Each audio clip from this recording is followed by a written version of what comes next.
محترم اور برادران عزیز، پردے کے پیچھے سے سننے والی عفت اسلامی مائیں اور بہنیں، اللہ تبارک و تعالی کا بے پناہ کرم ہے، شکر ہے اور اس کا احسان ہے۔ اللہ تبارک و تعالی نے ہم سب کو اپنے پاکیزہ مقدس مطہر دربار میں جمعہ کی ادائیگی کے لیے جمع فرمایا۔ اللہ رب العالمین ہمارے جمع ہونے کو، کہنے اور سننے کو بے انتہا قبول فرمائے، دنیا میں اور آخرت میں کامیابی کا ذریعہ اور سبب بنائے، آمین۔ 22 ذوالحجہ 1443 ہجری، 22 جولائی 2022 عیسوی بروز جمعہ ہے۔ حاضرین کرام، پچھلے جمعوں میں آپ نے حج کے متعلق اور اس کے بعد ذوالحجہ کی فضیلت، اس کے مسائل اور قربانی کے فضائل اور مسائل،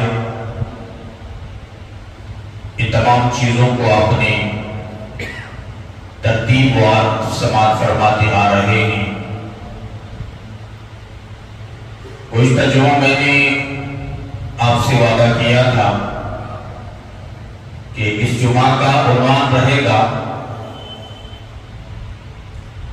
حاجیوں کو حج کرنے کے بعد زندگی کیسے گزارے۔ اسی کے مطابق میں آپ کے سامنے قرآن و حدیث و تاریخ اور اللہ کے نیک اور مطیع فرمانبردار بندوں کے حوالے سے کچھ باتیں عرض کرنے کی سعادت حاصل کر رہا ہوں۔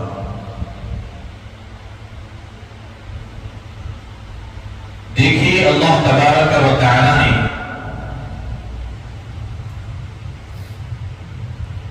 جو عبادتوں کی ترتیب بنائی ہے، ان عبادتوں کی ترتیب الگ ہے۔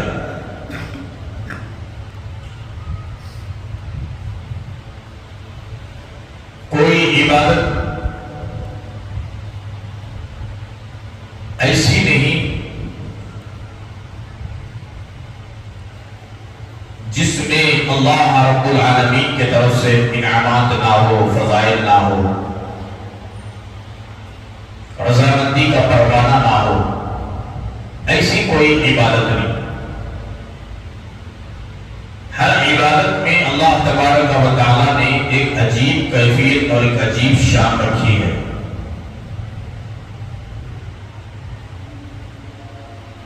قرآن مجید میں آپ دیکھ لیجئے، نماز کا ذکر ہے۔ نماز پڑھنے سے کیا فائدہ؟ اس کا ذکر اللہ رب العالمین نے اپنے مقدس مطہر کلام اللہ شریف میں سورۃ العنکبوت میں ارشاد فرماتے ہیں، ان الصلاۃ تنہی عن الفحشاء والمنکر، کہ نماز پڑھنے سے آدمی، نماز کی پابندی کرنے سے آدمی فحش، برائی سے، برے کاموں سے، بری باتوں سے بچ جاتا ہے اور اللہ کا نیک مطیع فرمانبردار بندہ بن جاتا ہے۔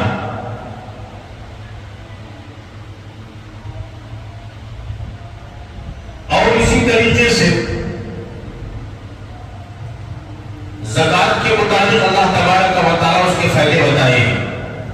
جیسا کہ نماز کے فائدے، آدمی انسان بنتا ہے، آدمی ہے لیکن انسان نہیں ہے۔ نماز کی پابندی کرتا ہے تو آدمی انسان بن جاتا ہے۔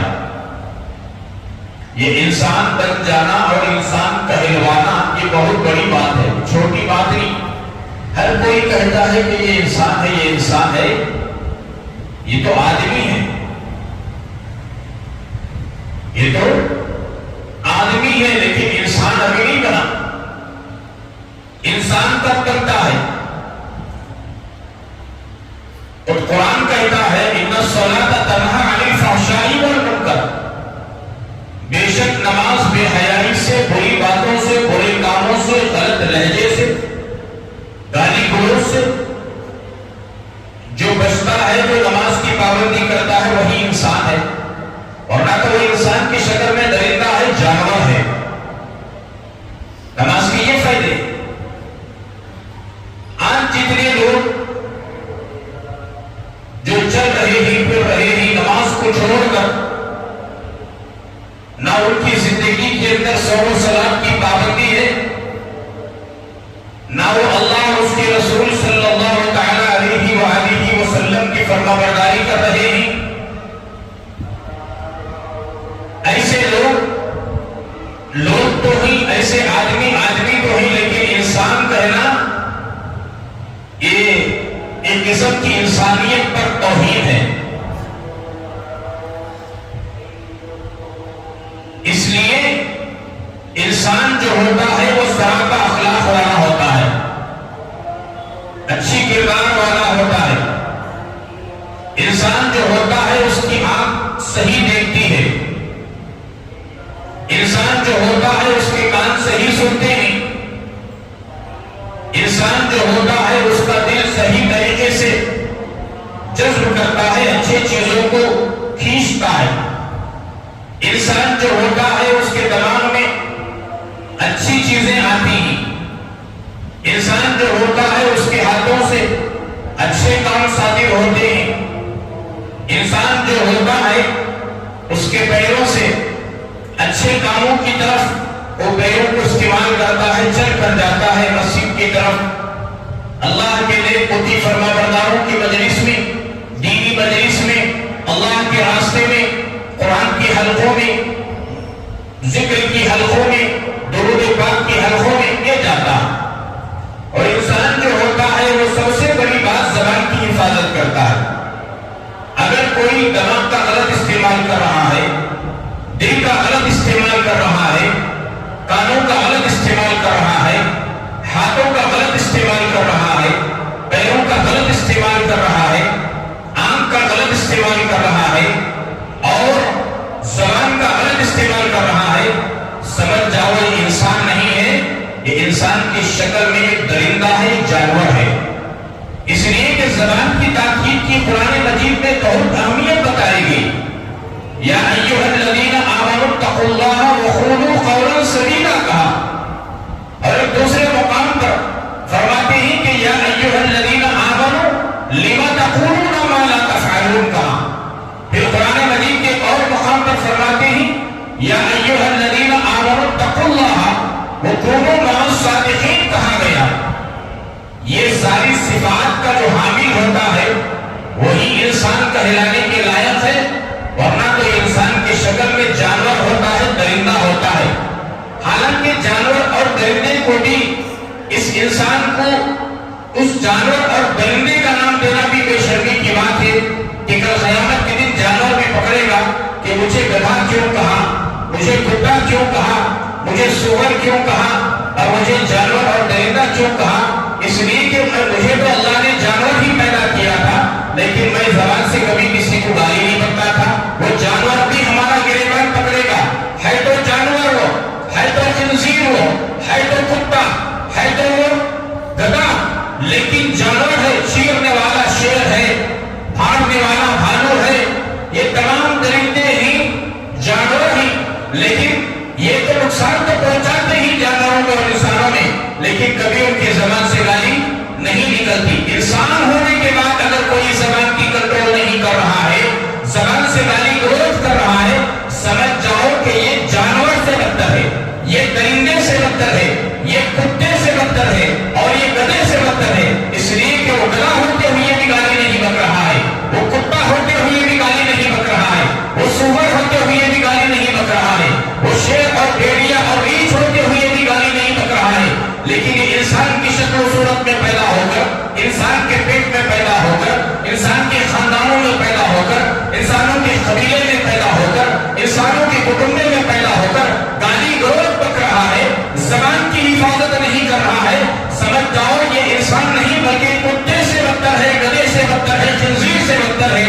جتنے جانور ہیں، جتنے اور جتنے درندے ہیں، یہ تمام چیزوں سے انسان بنتا ہے.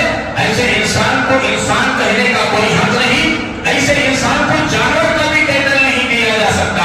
ایسے انسان کو جانور بھی نہیں کہا جا سکتا، اس لیے کہ جانور ایسی گندی حرکتیں نہیں کر رہا ہے اور اپنی زبان سے گندی بکواس نہیں بک رہا ہے.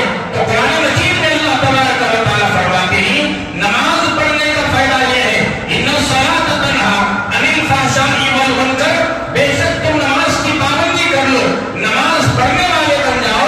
نماز پڑھنے کی برکت سے تمہاری آنکھ حفاظت میں رہے گی، تمہارے کان حفاظت میں رہیں گے، تمہارے دل و دماغ حفاظت میں رہیں گے، تمہارے ہاتھ پیر حفاظت میں رہیں گے اور تمہاری زبان حفاظت میں رہے گی. بے شک نماز بری باتوں سے، بے حیائی کے کاموں سے، غلط باتوں سے، غلط رویے سے، یہ تمام چیزوں سے بنا کر تمہیں انسان بنا دیتی ہے، اللہ کا نیک اور مطیع فرما بردار بندہ بنا دیتی ہے. یہ نماز کے فائدے بتائے. تو دوسری بات زکات کے فائدے بتائے. وہ اقیموا الصلاۃ وآتوا الزکاۃ واقرضوا اللہ قرضا حسنا. زکات دو تو اللہ کے نام پر اور اللہ کے لیے قرض حسنا دو. اس کے فائدے بتائے. اب میں اس کے فائدے اگر گناتا جاؤں تو آج کا جو ہمارا موضوع ہے وہ ادھورا ہو جائے گا. زکات مال کو پاک کرتا ہے، آپ نے رمضان میں سنا ہے. اور جتنے ذکر قرآن مجید میں اللہ نے کیے کہ صدقے کا ذکر ہے، یتیموں کو اور غریبوں کو دینے کا، کھانے کھلانے کا ذکر ہے، اس کے فائدے بھی ذکر کیے گئے ہیں. ایک یتیم کے سر پر ہاتھ پھیرنے سے اس کے کیا فائدے، ایک بھوکے کو کھانا کھلانے سے کیا فائدے، ایک ننگے کو کپڑے پہنانے سے کیا فائدے، اور ایک پیاسے کو پانی پلانے سے کیا فائدے، ایک بھٹکے ہوئے کو راستہ بتانے سے کیا فائدے، ایک اندھے کو راستہ بتا کر اسے منزل تک پہنچا دینے سے کیا فائدے. یہ تمام چیزوں کے فائدے یہاں بتائے. لیکن قرآن مجید کہ آپ مضمون کو دیکھیں، اللہ رب العالمین نے حج کا ذکر فرمایا، عمرے کا ذکر فرمایا، لیکن حج کے فائدے بیان کرنے سے سمجھ میں نہیں آتا، حج کی باتوں کو بتانے سے سمجھ میں نہیں آتا. اب اس کی مثال کیوں سمجھ میں نہیں آتا؟ اس لیے کہ اللہ نے قرآن مجید میں فرمایا لِيَشْهَدُوا مَنَافِعَ لَهُمْ، جب تک تم تمہارے آنکھوں سے اس کا مشاہدہ نہیں کرتے، وہاں نہیں دیکھتے اور تم طواف نہیں کرتے، تم سعی نہیں کرتے صفا مروہ کی، تم مینا نہیں جاتے، مزدلفہ نہیں جاتے، عرفات نہیں جاتے، مقام ابراہیم کے پاس کھڑے ہو کر 2 رکعت نماز نہیں پڑھتے، اس وقت تک تمہیں حج کے فائدے نظر نہیں آتے. لِيَشْهَدُوا مَنَافِعَ لَهُمْ، اسی لیے حج کے فائدے اگر بیان کرنے سے آپ سن لیں گے، کتابیں پڑھنے سے آپ کو بات سمجھ میں آئے گی، لیکن اس کے جو فائدے ہی وہ فائدے نظر نہیں آئیں گے. ایک مثال دیتا ہوں.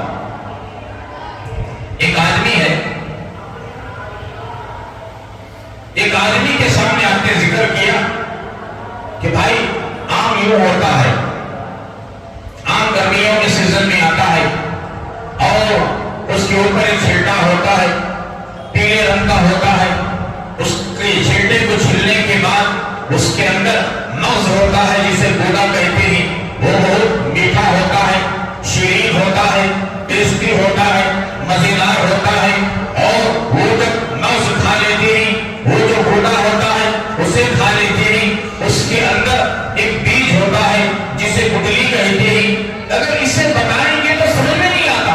وہ کہے گا کہ اس قسم کے بہت سارے پھل ہیں، سیب کے اوپر بھی چھلٹا ہے، اس کے اندر بھی گودا ہے، اس کے اندر بھی بیج ہے. سپوتے کے اوپر بھی چھلٹا ہے، اس کے اندر بھی گودا ہو سکتا ہے، اس کے اندر بھی بیج ہے. اور نارنگی اس کے اوپر بھی چھلٹا ہے، اس کے اندر گودا ہے، اس کے اندر بھی بیج ہے. املی اس کے اوپر چھلٹا ہے، اس کے اندر مغز ہے، اس کے اندر بیج ہے. اسے سمجھ میں نہیں آتا. سمجھانے سے بہتر چیز یہ ہے آم لا کر کے اس کے ہاتھ میں دے دو، بھائی دیکھو اسے آم کہتے ہیں. وہ چھیلے گا، اس کی چھلٹی کو نکالے گا، اندر کے مغز کو یعنی گودے کو کھائے گا. اس کے بعد میں اسے بیج نظر آئے گی، گٹلی نظر آئے گی. تب کھانے کے بعد اسے سمجھ میں آئے گا کہ یہ آم ہے، اس کے اوپر چھلٹا ہے. چھلنے کے بعد اس کے اندر مغز نکلتا ہے، گودا نکلتا ہے.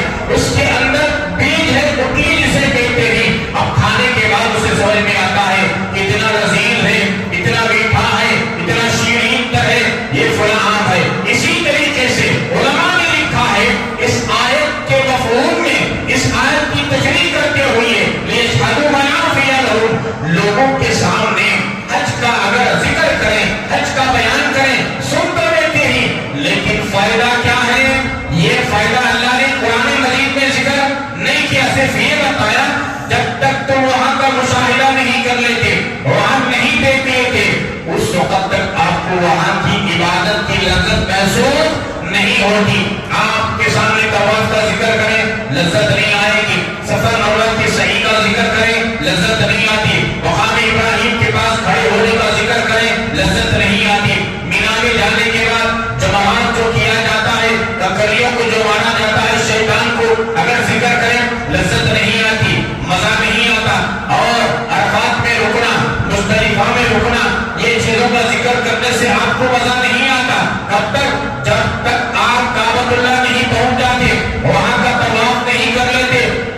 اب بذاتے تو وہاں پہنچیں گے, طواف کریں گے, آپ کو بات سمجھ میں آئے گی کہ طواف کی لذت کیا ہے, مقام ابراہیم کے پاس کھڑے ہو کر نماز پڑھنے کی لذت کیا ہے, صفا مروا کی سعی کرنے کی لذت کیا ہے, اور جماعت میں ککریاں مارنے کی لذت کیا ہے, مینا میں رکنے کی, مزدلفہ میں, عرفات میں رکنے کی, یہ تمام اعمال کرنے کی لذت کیا وہاں پہنچنے کے بعد میں معلوم ہوتا ہے. اسی لیے فرمایا لیشہدوا منافع لہم, تم اپنی آنکھوں سے وہاں دیکھو, مشاہدہ کرو, اس کے بعد میں اس کے نفع کو دیکھو, اس کے فائدے کو دیکھو.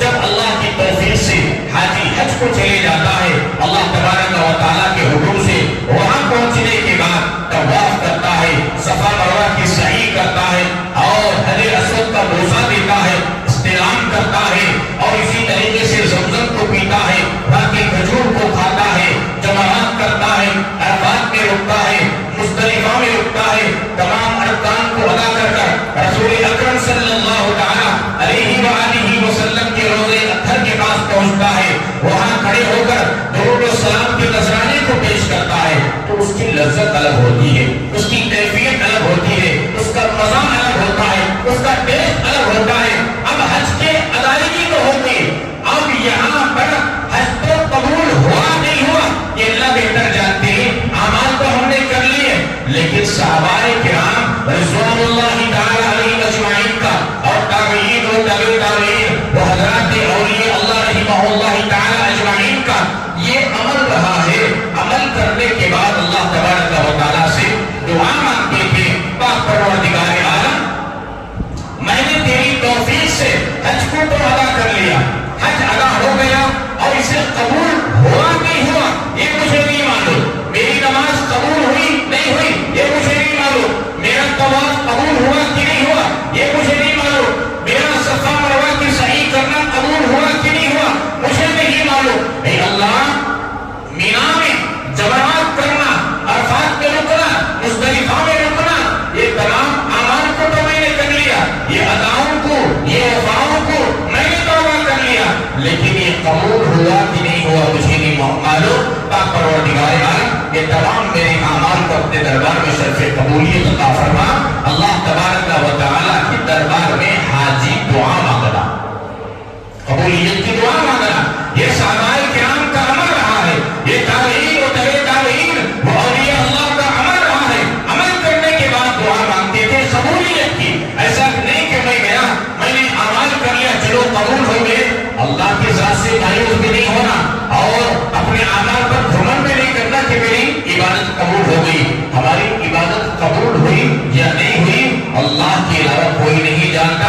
عمل کرنے کے بعد دعا مانگنا, جمعہ ہم پڑھ رہے ہیں, جمعہ کی نماز کے بعد دعا مانگنا, پاک پروردگار عالم تیری توفیق سے ہم نے آج کاروبار کو چھٹی لگایا, آج گاڑی کو ہم نے چھٹی لگایا, آج ہم نے دکان بند کیا, آج عید کا دن ہے. اے اللہ, اذان سنتے ہی تیرے دربار میں آئے, خطبہ ہم نے سنا, نماز ہم نے پڑھی. پاک پروردگار عالم یہ قبول ہے, عمل ہمارا نہیں ہے, آپ بہتر جانتے ہیں. پاک پروردگار عالم اتنی ساری چیزوں کی ہم نے قربانی دے کر, مجاہدہ کر کر تیرے دربار میں آ کر کے اتنے اعمال کو ہم نے جو انجام دیا ہے, آپ کے دربار میں شرف قبولیت کر لیجئے. ہمیشہ دعا مانگنا چاہیے. دعاؤں کے مانگنے سے اللہ تبارک و تعالی جو چیز قبول نہیں بھی ہوئی ہے دعاؤں کی برکت سے قبول فرما لیتے ہیں. یہ صحابہ کرام, تابعین اور تابع تابعین حضرات اولیاء اللہ کا عمل رہا. حاجیوں کے لیے گزارش یہ ہے کہ حاجی حج کے لیے گئے, اللہ کی توفیق سے حج کو ادا کیے, ارکان کو ادا کیے, رسول کائنات فقر موجودات سب کو صلی اللہ علیہ وسلم کے دربار کے پاس گئے, درود و سلام کے نذرانے کو پیش کیے, اور بہت سارے حاجی تقریباً 6 یا 7 قافلے واپس آ چکے ہیں, جن کا حج ہو گیا.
تبارک و تعالیٰ کی توفیق نہیں ہے تو کروڑپتی بھی وہاں پہنچنے کے لیے ترستا ہے، موقع نہیں ملتا۔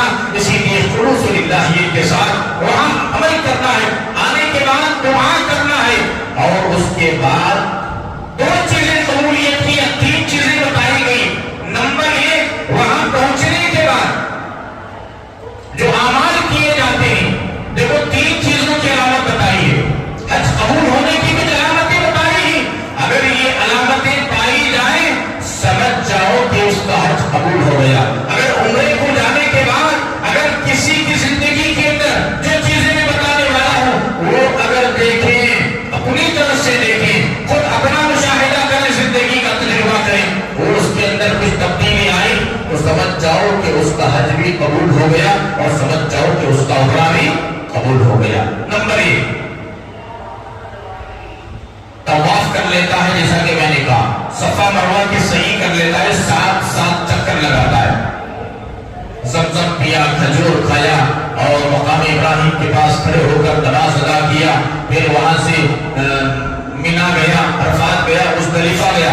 اب جہاں جماعت کیا جاتا ہے، جماعت کہتے ہیں شیطانوں کو کنکریاں مارنا، 3 شیطان وہاں پر ہیں، وہ حضرت ابراہیم علیہ السلام کا عمل رہا ہے۔ میں نے پچھلی جمعوں میں کہا ہوں کہ حضرت ابراہیم علیہ السلام نے اپنے بیٹے کو قربانی کرنے کے لیے جب لے کر گئے، شیطان بہکایا تو 7 کنکریاں اٹھا کر کے مارے، چل بلوٹ مدود یہاں سے، تو اللہ کے حکم کو کرنے میں رکاوٹ بن رہا ہے۔ اسی عمل کو ادا کرتے ہوئے رسول کریم صلی اللہ علیہ وسلم اور اللہ تبارک و تعالیٰ نے امت محمدیہ کے لیے یہ ضروری قرار دیا کہ جب تک تم ان کی اداؤں کو وفاؤں کو نہیں اپناتے تمہارا حج قابل قبول نہیں ہوتا۔ حاجی لوگ جب وہاں جاتے ہیں 7 کنکریاں مارتے ہیں، 7 کنکریاں، جماعت جو شیطان کھڑا ہوا ہے، بڑا شیطان ایک پتھر کھڑائے ہیں، ایک دوسرا شیطان اس سے چھوٹا پتھر، ایک تیسرا شیطان اس سے چھوٹا پتھر، وہاں حاجی لوگ بڑے جوش کے ساتھ میں، بڑے خروش کے ساتھ میں، بڑے جذبے کے ساتھ میں 7 کنکریوں کو مارتے ہیں، اور یہ سمجھتے ہیں کہ شیطان کو ہم مار رہے ہیں۔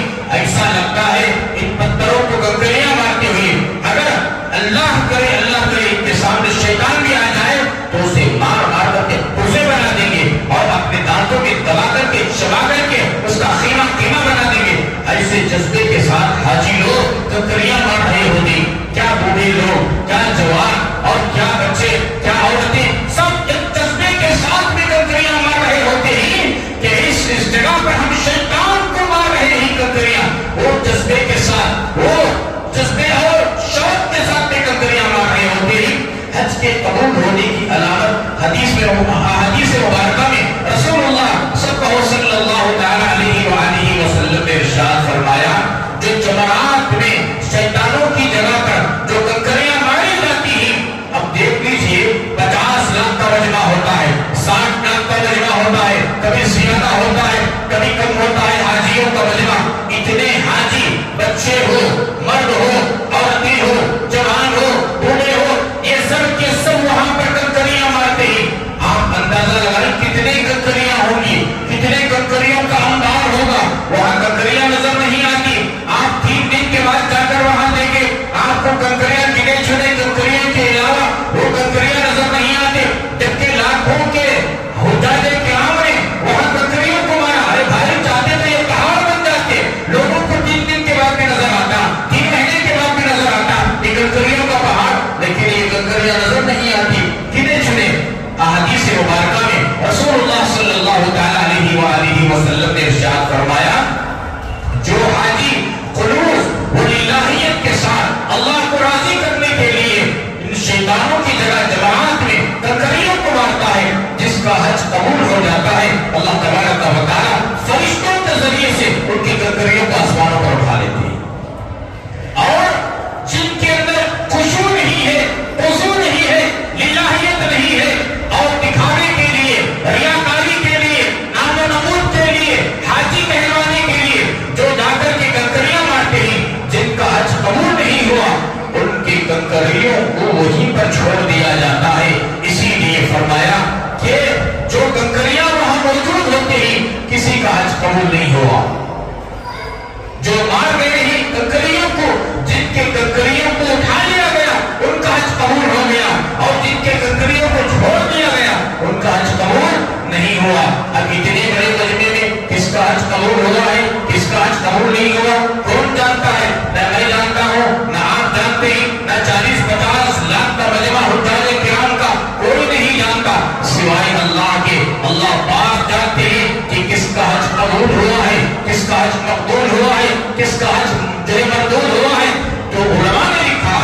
کہ اس مجمع کے اندر جو نیک مطیع فرما بردار بندے ہوتے ہیں، جو اولیاء ہوتے ہیں، جو نیک جنات صالحین جنات میں سے ہوتے ہیں، جو قطب ہوتے ہیں، جو ابدال ہوتے ہیں، جو اللہ کے مطیع فرما بردار بندے ہوتے ہیں، جو اللہ پاک کے حکم کو مان کر خلوص اللہیت کے ساتھ میں حج کو ادا کرتے ہیں، ان کی برکت سے ان کے بھی حج کو قبول کر لیتے ہیں، لیکن کنکریوں کو وہاں پر چھوڑ دیا جاتا ہے۔ اسی لیے حکم دیا گیا، فقہا نے لکھا ہے کہ جب حاجی وہاں جاتے ہیں، جماعت کی جگہ کنکریوں کو مارنے کی جب باری آتی ہے، وہاں کی کنکریوں کو اٹھا کر کے نہ مارے، کیونکہ یہ کنکریاں مردود ہو چکے ہیں، اللہ کی نظر میں قبول نہیں ہے، تو وہاں کی کنکریوں کو اٹھانے سے بہتر ہے دوسری دور سے اتنا بڑا میدان ہے، مینا کا میدان ہے، عرفات کا میدان ہے، مزدلفہ کا میدان ہے، یا مکہ مکرمہ سے کعبۃ اللہ سے جاتے ہوئے راستے میں کنکریوں کو چن کر کے بیگ میں ڈبے میں رکھ کر کے لے جاؤ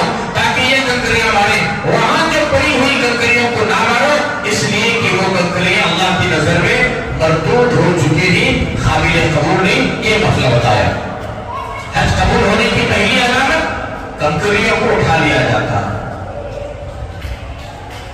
دوسری علامت کیا ہے؟ جب حاجی حج سے فارغ ہوتے ہیں، مقام میں پہنچ جاتے ہیں، اب حاجیوں کا 6 یا 7واں قافلہ پہنچ گیا ہے ہمارے شہر میں، اور مختلف جگہ کے آ رہے ہی حجاج کرام آنے کے بعد اب دیکھو حج کی دوسری علامت بتائی، حج قبول ہونے کی پہلی علامت ان کے کنکریوں کو اٹھا لیا جاتا ہے، اور دوسری علامت یہ بتائی کہ یہ حج کو جانے سے پہلے جتنا اللہ کے حکم سے دور تھا، نمازوں سے دور تھا، فرائض سے دور تھا، واجبات سے دور تھا، سنتوں سے دور تھا، اور نوافل سے دور تھا، دعاؤں سے دور تھا، دینی مجالس سے دور تھا، ذکر کی مجلسوں سے دور تھا، اللہ والوں کی مجلسوں سے دور تھا، یہ تمام کی پابندی ہو رہی ہے۔ حج کو جا کر آنے کے بعد نماز کی بھی پابندی ہو رہی ہے، ذکر کی بھی پابندی ہو رہی ہے، تلاوت کی بھی پابندی ہو رہی ہے، اللہ والوں کی مجلسوں میں بیٹھنا بھی ہو رہا ہے، اللہ کے راستے میں جانا بھی ہو رہا ہے، صوم و صلاۃ کا پابند بھی ہے، درود پاک کے ورد کو بھی کر رہا ہے، نماز کی پابندی، فرائض کی پابندی ہو رہی ہے، واجبات کی پابندی ہو رہی ہے، سنتوں کی پابندی ہو رہی ہے، نوافل کی پابندی ہو رہی ہے، تو سمجھ لو کہ اس کا حج قبول ہو گیا۔ یہ دوسری علامت۔ اور تیسری علامت یہ بتائی گئی، آدمی حج کو جانے سے پہلے جتنا بڑا بدماش تھا، آنے کے بعد حج کو جا کر آنے کے بعد بھی اگر یہی بدماشی کر رہا ہے، یہی گالی گلوچ کر رہا ہے، نمازوں کو چھوڑ رہا ہے، فرائض کو چھوڑ رہا ہے، واجبات کو چھوڑ رہا ہے، جیسی زندگی پہلی تھی ویسی ہی زندگی اب بھی ہے، تو سمجھ لو کہ اس کا حج قابل قبول نہیں ہے۔ اگر آدمی کے اندر تبدیلی آئی، پہلے متقی تھا، 5 وقت کی نماز فرائض کا اہتمام تھا، اب اس جا کر حج کو آنے کے بعد فرائض کا بھی اہتمام، پورے سنتوں کا اہتمام، حلال کو حلال جان رہا ہے، حرام کو حرام جان رہا ہے، پہلے حرام کاروبار کرتا تھا، سودی لین دین کرتا تھا، اب حرام کاروبار نہیں کرتا، سودی لین دین نہیں کرتا، حلال کماتا ہے، پہلے حلال طریقے سے 5-10 ہزار 20-25 ہزار 50 ہزار کماتا تھا، لیکن اب حلال طریقے سے 500 ہزار کماتا ہے، حلال کھاتا ہے، حلال کھلاتا ہے، پہلے شان و شوکت نام و نمود کرتا تھا، لیکن اب خلوص اللہیت کے ساتھ میں عمل کر رہا ہے، تو سمجھ جانا چاہیے کہ اس کا حج قبول ہو گیا۔ اگر حج کو جا کر آنے کے بعد بھی آدمی وہی رفتار بے ڈھنگی جو پہلے تھی وہ اب بھی ہے، تو سمجھ جاؤ کہ اس کا حج قابل قبول نہیں ہوا۔ یہ علامتوں کو بتایا گیا، توبہ تلا کرے، توبہ استغفار کرے، ایسی توبہ استغفار کرے، اللہ کے حبیب کا جناب محمد رسول اللہ صلی اللہ تعالی علیہ وآلہ وسلم نے ارشاد فرمایا، یہ گنہگار انسان پاپی تھا، شرابی تھا، کبابی تھا، زانی تھا، جواری تھا، بے نمازی تھا، تلاوت نہیں کرتا تھا، ذکر نہیں کیا کرتا تھا، اللہ کے گھر سے کوئی لگاؤ محبت نہیں تھی، اللہ کی توفیق سے اللہ نے اسے مال دیا، حج کی توفیق بخشی، حج کو گیا، یہ تمام ارکان ادا کر کر جب گھر آتا ہے، ایسے آتا ہے جیسا کہ آج اس کی ماں، جس دن اس کی ماں نے اسے پیدا کیا، جس دن بچہ گناہوں سے بالکل پاک و صاف ہوتا ہے، پوتر ہوتا ہے، بچے گنہگار نہیں ہوتے، معصیت والے نہیں ہوتے، چھوٹے بچے معصوم ہوتے ہیں، ان کی آنکھ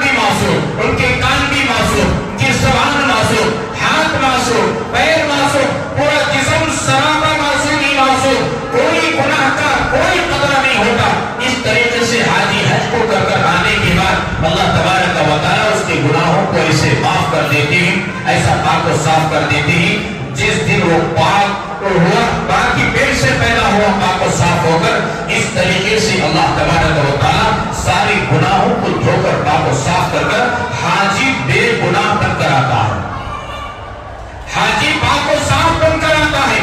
اب اس کے سوا حقوق اللہ کی طرف سے اگر کوئی پامالی ہو گئی ہے اسے بھی اللہ تبارک و تعالیٰ معاف فرما دیتی۔ جیسا کہ حقوق العباد کا مسئلہ ہے، اگر اس سے آ کر کے معافی تلافی کر لے تو اسے بھی اللہ کی رحمت سے امید ہے کہ اللہ تبارک و تعالیٰ اس گناہ کو بھی معاف فرما سکتے ہیں۔ لیکن حاجی جب اتنا پاک و صاف ہو کر آئے حج کو جا کر، اس کے سارے صغیرہ گناہ معاف ہو گئے، سارے کبیرہ گناہ معاف ہو گئے، اور دانستہ گناہ معاف ہو گئے، نادانستہ گناہ معاف ہو گئے، رات کے اندھیرے کے گناہ معاف ہو گئے، دن کے اجالے کے گناہ معاف ہو گئے، اتنا پاک و صاف پوتر ہو کر مقدس جگہ، مطہر جگہ، اللہ کی 120 رحمتیں جہاں نازل ہو رہی ہیں، اسے اپنی نگاہ سے دیکھ کر کے، اس گھر کا طواف کر کر کے، اور مینا مزدلفہ جہاں پیغمبر قدم رکھے تھے، جہاں پیغمبروں نے عمل کیا تھا، وہاں جا کر کے عمل کر کر، اور صفا مروہ جو اللہ کی بندی کی اداؤں کو اللہ نے حضرت حاجرہ کی باقی رکھا ہے، وہاں لاکھوں کے 1,34,000 کموں پہ حضرات انبیاء نے عمل کیا، 1.5 لاکھ سے زائد صحابہ کرام نے عمل کیا، لاکھوں کے اولیاء اللہ نے عمل کیا، اس جگہ پر عمل کر کر اور رسول کریم صلی اللہ تعالی علیہ وسلم کے بارگاہ میں پہنچ کر درود و سلام کے نذرانے کو پیش کر کر اب ساری رحمتوں کو، برکتوں کو اپنے دامن میں سمیٹ کر کے گناہوں سے بالکل پاک و صاف ہو کر آئے اور بدمعاشی کرے تو اس سے بڑا بدبخت اور اس سے بڑا ناراض انسان اور کوئی نہیں ہو سکتا۔ یہ حج کے قبول ہونے کی علامت نہیں بلکہ اس کے حج کے مردود ہونے کی علامت ہوتی ہے۔ معاشرے میں آپ نظر دوڑائیں، آپ کو پتا چلے گا کہ کتنے لوگ ہیں حاجی جو حج کر چکے ہیں، کتنے لوگ ہیں جو عمرہ کر چکے ہیں، ان کی زندگی شراب میں گزرتی تھی، ان کی زندگی بے تاشا بے حیائی میں گزرتی تھی، گالی گلوچ میں گزرتی تھی، لیکن اللہ کی توفیق سے وہ حج کو گئے، اللہ کی توفیق سے وہ عمرے کو گئے، آنے کے بعد میں ولی اللہ بن گئے۔ ولی اللہ بننا مشکل مسئلہ نہیں، آدمی 1 منٹ میں بن سکتا ہے۔ وہ کیسے؟ پوری زندگی کے گناہوں سے توبہ کر کر 1 منٹ کے اندر پوری زندگی کے گناہوں سے صغیرہ کبیرہ دانستہ نادانستہ عمدن سہون، رات کے اندھیرے میں دن کے اجالے میں مجمع میں انفرادی میں جتنے گناہ کیے ہی 1 منٹ کے اندر اللہ کے دربار میں گناہوں سے معافی مانگ کر اپنے آنکھوں سے آنسو کے قطرے گرا کر پشیمان ہو کر شرمندے ہو کر توبہ استغفار کر کر پوری زندگی تقوی طاعت والی گزارنے کا حد کر کر اٹھیں گے، اللہ تبارک و تعالیٰ 1 منٹ کے اندر اپنا دوست بنا سکتے ہیں۔ ہر بندہ ہر بندی ایمان والی اللہ کا ولی اور اللہ کی ولیاں بن سکتے ہیں بشرطے کہ اللہ اس کے رسول صلی اللہ علیہ وسلم کے احکامات کی پابندی ہو، توبہ استغفار ہو، اپنے کیے پر شرمندہ ہو، پشیمان ہو، 1 منٹ کے اندر اللہ کے دربار میں کرے، باہر جانے سے پہلے اللہ پاک اپنا دوست بنا سکتے ہیں۔ اب جب کوئی حاجی اس قسم کا گیا، اب آیا تو متقی ہو گیا، پہلے بدمعاش تھا متقی ہو گیا، کتنے اللہ کے بندے ہی نمازی بن گئے، تہجد گزار بن گئے، دیندار بن گئے، گھر کا ماحول صحیح ہو گیا، گھر کے اندر فلم چلتا تھا، ٹی وی موجود تھی اور LCD بڑے بڑے موجود تھے، فلم کے بڑے بڑے تھیٹر موجود تھے، غلط استعمال ہوتا تھا، فلم دیکھا جاتا تھا، دھکتی ہوئی میوزک آتی تھی، گانے سنے جاتے تھے، یہ تمام چیزوں سے پاک و صاف کر دیا۔ گھر کے اندر بچی بے ہدا تھی، گھر کے اندر بچی بے پردہ تھی، گھر کے اندر بیوی بے ہدا تھی، گھر کے اندر بیوی بے پردہ تھی، بیوی کے سر پر پردہ آ گیا، بچیوں کے سر پر پردہ آ گیا، گھر کے اندر نماز نہیں ہوتی تھی، گھر کے اندر نماز پڑھنے والے ہو گئے، قرآن مجید کی تلاوت کرنے والے ہو گئے، انبیاء صحابہ کے تذکرے کرنے والے ہو گئے۔ ایسا اللہ تبارک و تعالیٰ نے حج عمرے کی برکت سے زندگیوں کو تبدیل کیا ہے۔ بعض اللہ کے بندوں کو بھی دیکھنے کا موقع ملا کہ جیسی رفتار پہلے تھی وہی رفتار، حج تو کر کر آگے، عمرہ تو کر کر آگے، لیکن ان کی زندگی میں نماز نہیں آئی، ان کی زندگی میں تلاوت نہیں آیا، ان کی زندگی میں ذکر نہیں آیا، ان کی زندگی میں درود پاک نہیں آیا، ان کی زندگی میں فرائض کا اہتمام نہیں آیا، ان کی زندگی میں واجبات کا اہتمام نہیں آیا، ان کی زندگی میں سنتوں کا پابندی نہیں آئی، ان کی زندگی میں برکت والی زندگی نہیں ہے، اللہ کے احکام والی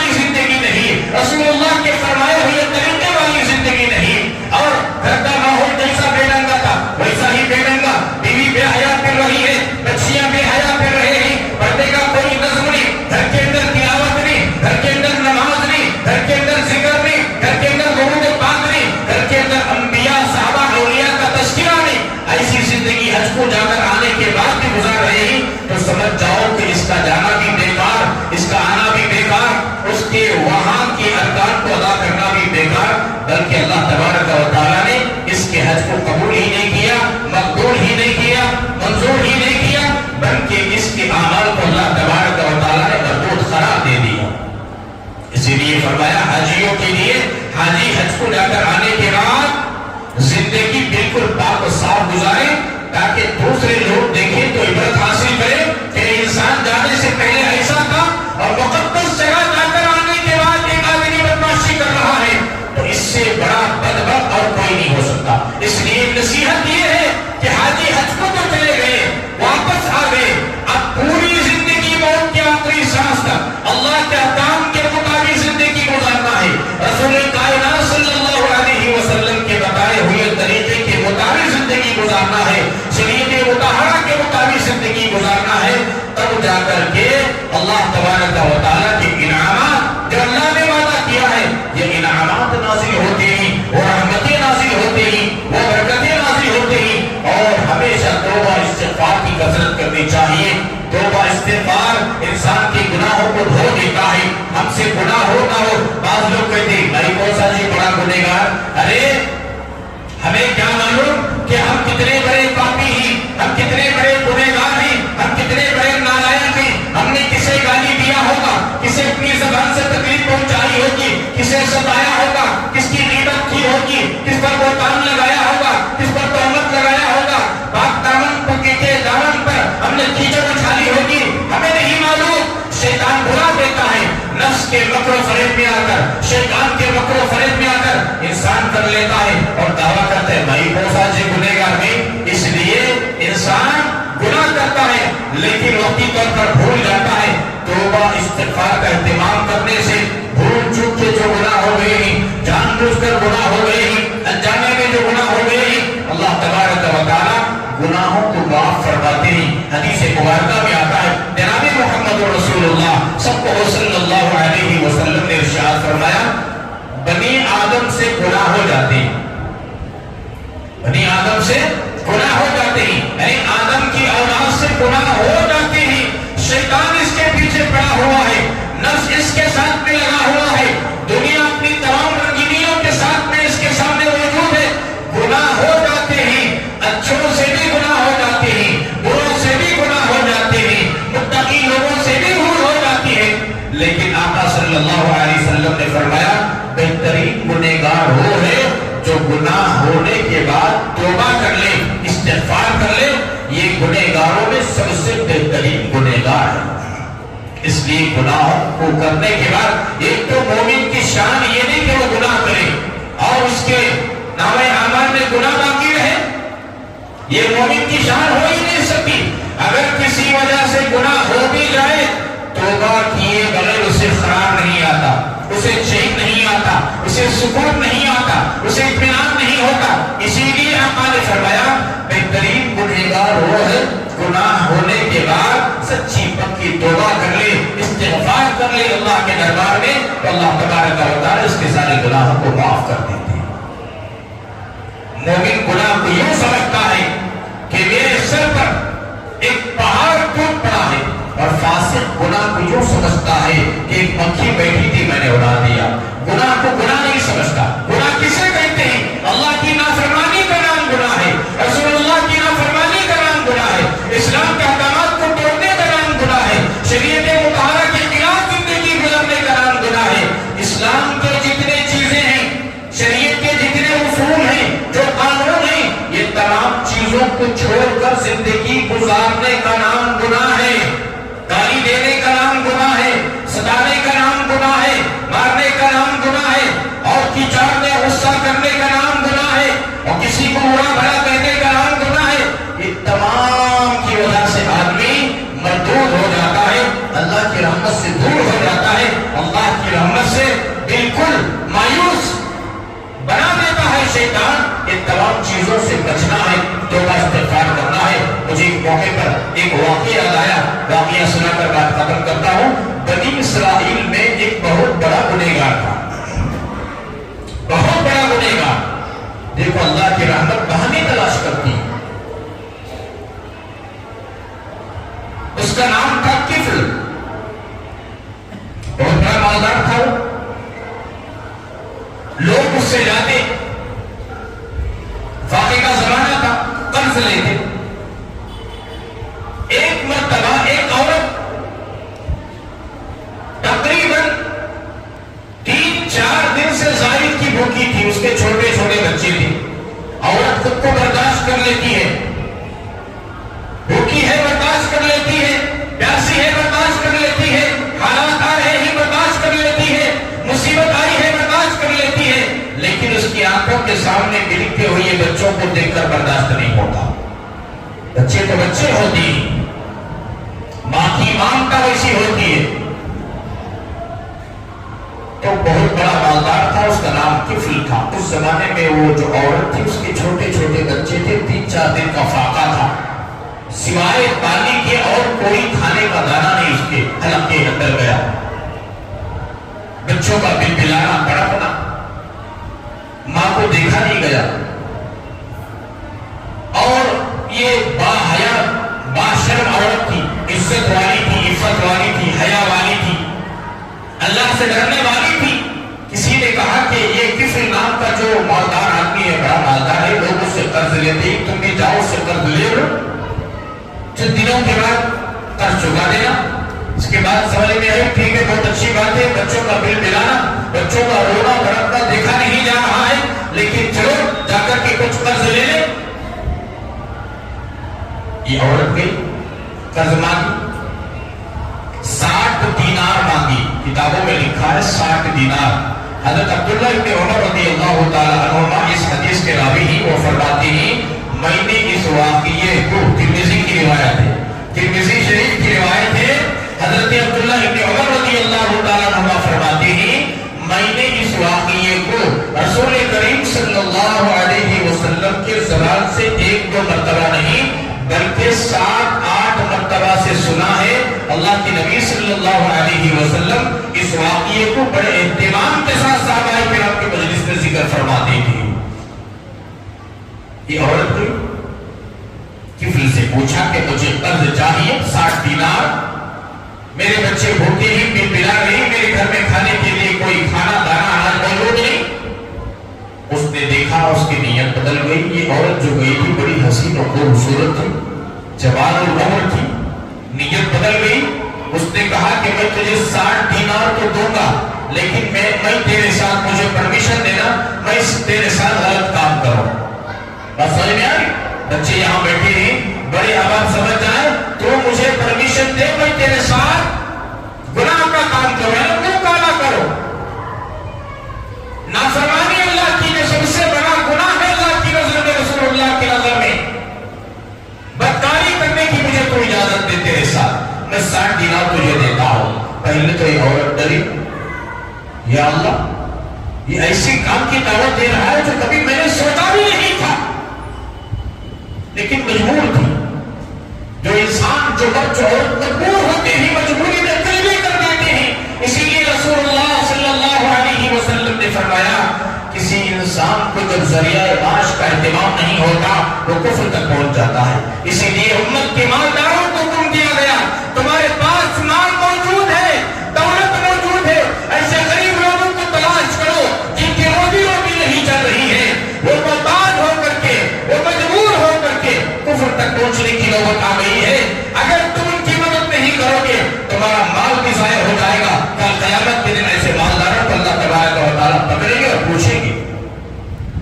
اسی لیے معاش، ذریعہ معاش، روزی روٹی کا جو مسئلہ ہے بڑا نازک، اللہ سے عافیت کے ساتھ میں روزی روٹی پوچھنا چاہیے، مانگنا چاہیے. روزی روٹی سے آدمی جب دور ہو جاتا ہے، روزی روٹی اس سے دور ہو جاتی ہے تو کفر تک پہنچ جاتا ہے. یہ عورت بڑی مجبور تھی، اب بچوں کا بل بلانا دیکھا نہیں گیا، اس نے مان لی. ٹھیک ہے، بہت اچھی بات ہے، میرا تو دل نہیں مان رہا ہے، اب میں مجبور ہوں، میرے آنکھوں کے سامنے بچوں کا بل بلانا دیکھا نہیں جاتا.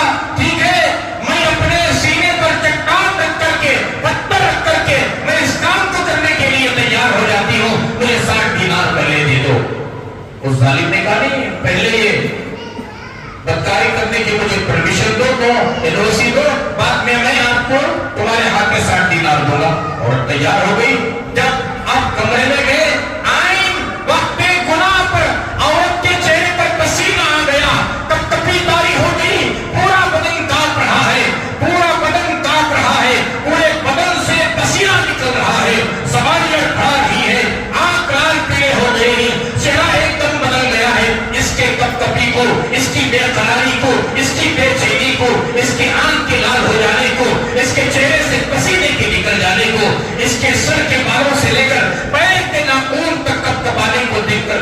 پوچھا میں نے تیرے ساتھ زور زبردستی تو نہیں کی, میں نے تجھ سے پرمیشن مانگا, 60 دینار میں تجھے دے رہا ہوں, تو نے پرمیشن دی ہے؟ اس نے کہا ہاں میں نے پرمیشن دی ہے, لیکن مجبوری کے تحت میرے بچے 3-4 دن سے فاقے کی حالت میں ہیں, اگر میں یہ کھانا, اگر میں یہ کام نہیں کر کے پیسے لے کر کے بچوں کے پیٹ میں لقمہ نہیں ڈالوں گی, بچے مر سکتے ہیں, میرے آنکھوں کے سامنے ان کے جنازے کو دیکھنا پڑے گا, اس لیے میں نے اس مجبور ہو کر کے اس کام کو کرنے کے لیے تیار. میں عین وقت اس گناہ کے کام پر اللہ کا دھیان آیا, زندگی میں کبھی کام کرنا تو دور کی بات, یہ گناہ کے بارے میں میرے ذہن میں بات تک نہیں آئی تھی.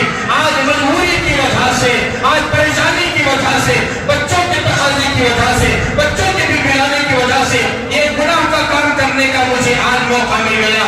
ایک گناہ کرنے کا مجھے آج اس طریقے سے انجام ہو رہا ہے جو گناہ اللہ کی نظر میں مردود ہے, جو گناہ رسول اللہ کی نظر میں مردود, جو گناہ اس زمانے کے نبی کے نظر میں مردود ہے. میں ایسے گناہ کو کرنے جا رہی ہوں جو خبیث ترین گناہ ہے, منحوس ترین گناہ ہے, سب سے بدترین گناہ ہے. ایسے کام کو مجبوری کے تحت میں کرنے جا رہی ہوں. اللہ کل قیامت کے دن مجھے پوچھے میں کیا جواب دوں؟ اللہ کا ڈر, اللہ کے خوف کی وجہ سے میرے ماتھے پر پسینہ آ گیا, میرے جسم کے اندر کب کبھی تاری ہو گئی. یہ زبان سے عورت کے الفاظ نکلنا تھا, بعض مرتبہ زبان کے الفاظ تیر بن کر کے دل کو چبھتے ہی دل کی دنیا سامنے والے کی بدل جاتی ہے. کبھی عورت کی زبان سے اللہ کے خوف کے بارے میں, اللہ کے خشیت کے بارے میں, خوف خدا کے بارے میں اور آخرت کی فکر کے بارے میں یہ گناہ کو سوچ کر کے کانپنے لگی, اس کے ماتھے پر پسینہ آیا. اس کی زبان کی بول کے اثرات طفل نام کے آدمی پر پڑا. عین وقت گناہ کرنے کے وقت عین وقت گناہ سے منہ پھیر لیا اور اٹھ گیا, فوراً کہا اے میری بہن, آج سے میں تجھے بہن مانتا ہوں اور میں تجھے گواہ بناتا ہوں, آج کے بعد میں یہ گندا کام نہیں کروں گا, یہ خبیث ترین کام نہیں کروں گا, یہ معصیت والا کام نہیں کروں گا, یہ گناہ والا کام نہیں کروں گا.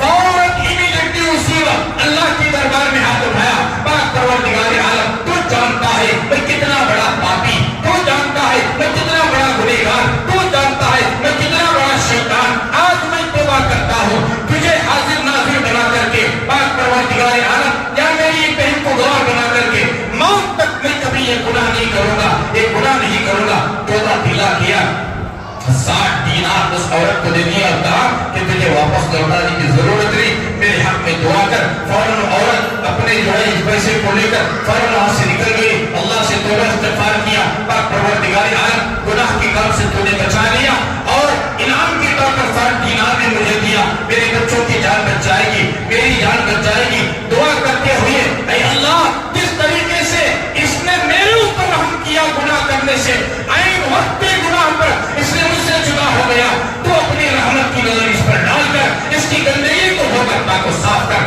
دعا کرتے ہوئے عورت نکل گئی. کتابوں میں آتا ہے بنی اسرائیل میں رات میں کوئی گناہ کرتا, صبح میں اس کے دروازے پر دیا جاتا, یہ شراب پیا ہے, یہ بدکاری کیا ہے, یہ زنا کیا ہے, یہ جھوٹ بولا ہے, یہ بدمعاشی کا کام کیا ہے, یہ فلاں کیا ہے, یہ رات میں منصوبہ بنایا ہے, یہ رات میں غلط پلاننگ بنایا.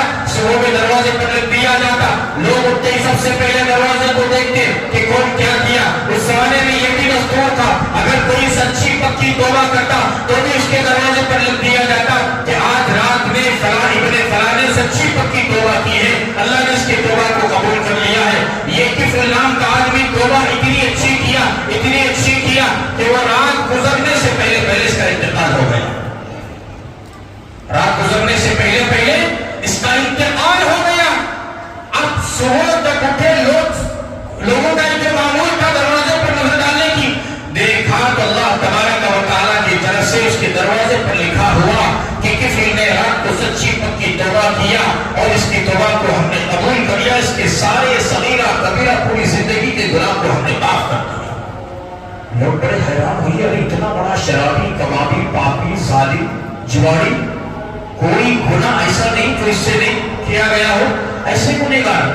تو اس زمانے کے نبی پر اللہ نے وحی نازل فرمائی, یہ سچی پکی توبہ کیا, یہ معاملہ پیش آیا, اس کی وجہ سے سچی پکی توبہ کیا, اس کی سچی اور پکی توبہ کو ہم نے قبول کر لیا، اور جب توبہ کو ہم نے قبول کر لیا کہ توبہ کی برکت سے ساری صغیرہ کبیرہ دانستہ نادانستہ تمام گناہوں کو ہم نے معاف کر دیا، اسے ایک مقام مرتبہ دے دیا۔ تو ہمیں چاہیے ہمیشہ توبہ استغفار کرتے رہیں۔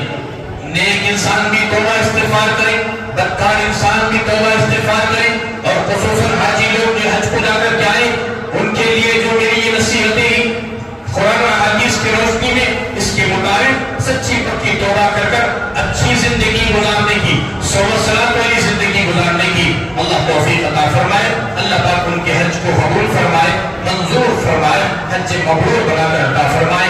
ان کی دعاؤں کی برکت سے آئندہ سال ہمیں بھی حج کرنا نصیب فرمائے۔ آمین و آخر دعوانا ان الحمدللہ رب العالمین۔